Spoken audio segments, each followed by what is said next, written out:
कानपुर में एमबीए की पढ़ाई के लिए किडनी बेचने का दावा करने वाला आयुष अब एक और नई चौंकाने वाली कहानी के केंद्र में है। जिस युवक को अब तक लोग मजबूरी का शिकार समझ रहे थे, उसकी जिंदगी की परतें खुलने लगी है। बताया गया था कि गरीबी और पढ़ाई के दबाव में उसने ये खौफनाक कदम उठाया, लेकिन अब जो जानकारी सामने आई है उसने पूरे मामले को पूरी तरह से पलट दिया है। बिहार के बेगूसराय जिले के औगान गांव को रहने वाला आयुष, जिसने दावा किया था कि उसने अपनी पढ़ाई के लिए किडनी बेची, अब सवालों के घेरे में है। गांव वालों के मुताबिक आयुष ना तो एमबीए का छात्र है और ना ही वो आर्थिक तंगी से जूझ रहा था, बल्कि हकीकत इससे बिल्कुल अलग है। ग्रामीणों का दावा है कि आयुष एक संपन्न परिवार से ताल्लुक रखता था। उसके पिता राजेश चौधरी इलाके के जाने माने जमींदार थे, जिनकी इच्छा थी कि उनका बेटा डॉक्टर बने और परिवार का नाम रोशन करे। लेकिन आयुष की जिंदगी ने एक अलग ही मोड़ ले लिया। परिवार ने आयुष को बेहतर शिक्षा के लिए विशाखापट्टनम भेजा, उसका दाखिला चैतन्य इंस्टीट्यूट में कराया, लेकिन पढ़ाई के बजाय उसका झुकाव गलत संगत की ओर बढ़ने लगा। गांव वालों के अनुसार वो नशे और प्रेम प्रसंगों में उलझता चला गया। बेटे की बिगड़ती आदतों से परेशान होकर उसके पिता मानसिक दबाव में आ गए। बताया जाता है कि साल 2017 में पिता ने आत्महत्या कर ली, एक ऐसा हादसा जिसने पूरे परिवार को तोड़ के रख दिया।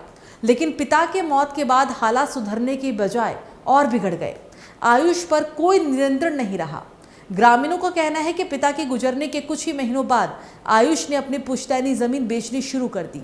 करीब 15 बीघा जमीन धीरे धीरे उसने अपने ऐशो आराम और गलत आदतों की भेंट चढ़ा दी। इस दौरान वो गांव में झूठ बोलता रहा कि वो देहरादून में रहकर पढ़ाई कर रहा है, जबकि हकीकत में वो अपने दोस्तों के साथ पैसे उड़ा रहा था। इसी बीच उसकी जिंदगी में एक और मोड़ आया, जब वह उत्तर प्रदेश की एक एयर होस्टेस के संपर्क में आया। साल 2018 में आयुष उस युवती को अपने गांव लेकर आया।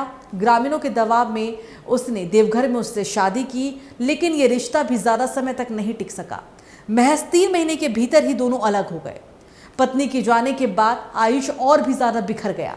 गांव वालों के मुताबिक उसने अपनी बची खुची संपत्ति भी बेच दी और पूरी तरह से अपनी जिम्मेदारियों से दूर हो गया। सबसे चौंकाने वाली बात यह है कि साल 2021 के बाद आयुष कभी गांव ही नहीं लौटा। उसका छोटा भाई भी उसकी हरकतों से तंग आ चुका था और उसने साफ तौर पर उसे घर में रखने से भी इनकार कर दिया था। आज हालात यह है कि गांव का कोई भी व्यक्ति आयुष का नाम तक सुनना नहीं चाहता। घर में उसकी बुजुर्ग माँ रीता देवी अकेली रहती है, जो अपने बेटे के लौटने का इंतजार कर रही है। कभी सपनों और उम्मीदों से भरा एक परिवार आज टूटकर बिखर चुका है। एक तरफ वो दावा जिसने सहानुभूति बटोरी और दूसरी तरफ वो सच्चाई जो अब सवाल खड़े कर रही है। क्या आयुष की किडनी बेचने की कहानी सिर्फ एक सहानुभूति पाने का जरिया थी, या इसके पीछे अभी और भी सच छिपा है? ये मामला सिर्फ एक व्यक्ति की कहानी नहीं है, ये उन झूठी कहानियों पर भी सवाल है जो समाज की संवेदनाओं के साथ खेलती है।